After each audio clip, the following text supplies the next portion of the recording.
Hello बच्चों, कैसे हो? आई होप कि आप लोग अच्छे होंगे और स्वस्थ होंगे, मस्त होंगे। आज फिर से जो हम लेकर के आए हैं क्लास 12th का हिस्ट्री। इससे पहले हम बताए थे हड़प्पा के बारे में।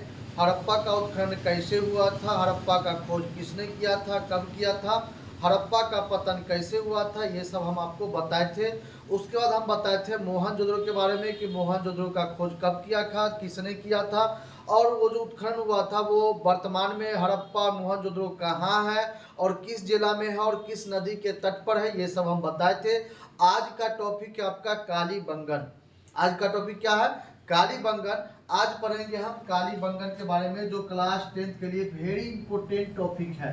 कई बार क्वेश्चन को पूछा है और इस चैप्टर से बहुत सारा क्वेश्चन भी पूछा जाता है। तो आइए आज हम इसको पढ़ते हैं। इसमें क्या दिया हुआ है? बोल रहा है कालीबंगन के बारे में पढ़ेंगे। कालीबंगन का खुदाई जो है, कालीबंगन का जो खुदाई हुआ था वो कब हुआ था या किसने किया था, ये कहाँ है, कौन सा जिला में है, इसका अर्थ क्या होता है, इसके बारे में, यहाँ के लोग किस चीज का पूजा करते थे, इसके बारे में भी आज हम बतियाएंगे। आइए देखते हैं। बोल रहा है कि कालीबंगन की खुदाई जो है 1953 ईस्वी में बीबी लाल, कौन क्या था? बीबी लाल एवं बी के थापर के द्वारा करवाया गया था। किसके द्वारा करवाया गया था? तो कालीबंगन की खुदाई जो है 1953 ईस्वी में बीबी लाल एवं बी के थापर के द्वारा करवाया गया था। पूछेगा आपसे क्वेश्चन में कि कालीबंगन का खुदाई कब हुआ था, तो बोलिएगा 1953 में। आगे आपसे पूछेगा कि किसने किया था, ये दो लोग ने मिलकर। कौन किया था? बीबी लाल ने और बी के थापर के द्वारा। किसके? बीबी लाल और बी के थापर के द्वारा करवाया गया था। यहां से आपको क्वेश्चन पूछता है, हर बार, हर साल पूछता है। दूसरा टॉपिक है आपका, दूसरा पॉइंट देखते हैं। ये पहला था, दूसरा पॉइंट देखते हैं। दूसरा पॉइंट है कि यह स्थल पूछेगा कि कालीबंगन जो है किस राज्य में है।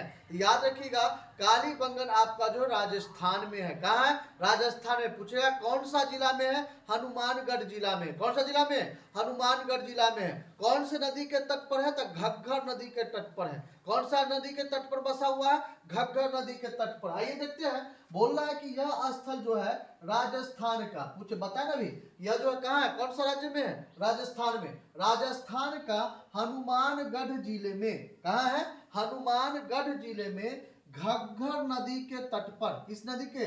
घग्गर नदी के तट पर बसा हुआ है। पूछेगा आपसे यह जो है राजस्थान, ये कालीबंगन जो है कहाँ है, बोलिएगा किस राज्य में है, तो बोलिएगा आप लोग कि ये कहाँ है? राजस्थान में है। जिला का नाम पूछेगा तो हनुमानगढ़ जिला है। अगर पूछेगा कौन से नदी के तट पर है, तो घग्गर नदी के तट पर जो है ये स्थित है। भैया यह स्थल राजस्थान का हनुमानगढ़ जिला में घग्गर नदी के तट पर बसा हुआ है। तीसरा पॉइंट है आपका कि कालीबंगन का अर्थ, कालीबंगन का अर्थ होता है काली चूड़ियां। क्या होती है? काली चूड़ियां। वहां के लोग जो है ये कालीबंगन का जो प्रसिद्ध है, कालीबंगन का जो प्रसिद्ध है वो क्या है? काली चूड़ियां। क्या है? काली चूड़ियां, जिसका निचला शहर सामान्य लोगों के रहने के लिए होते थे। याद रखिएगा, कालीबंगन में दो तरह के लोग होते थे। एक निचला शहर होता था, एक उच्च स्तर पर होता था, ऊंचा स्तर पर। निचला शहर में जो सामान्य लोग होते थे, जो गरीब होते थे, निर्धन होते थे, जिसके पास जो है भूमिहीन होते थे, जमीन नहीं रहता था, वो सब निचले शहर में बसे रहते थे। उसको हम सामान्य लोग में कहेंगे। और उच्च स्तर पर, ऊंचे जगह पर वो लोग थे जो वहां शासन करते थे, जो राजा होता था वहां का, जो जमींदार होता था, जो जिसके पास पैसा होता था, वह क्या करते थे? ऊंचे वाले जगह पर रहते थे। वही बोला गया है कि सामान्य, जिसका निचला शहर जो है सामान्य लोगों को रहने के लिए था, जो किले से घिरा हुआ था। क्या था? किला से जो है चारों बगल से घिरा हुआ शहर था।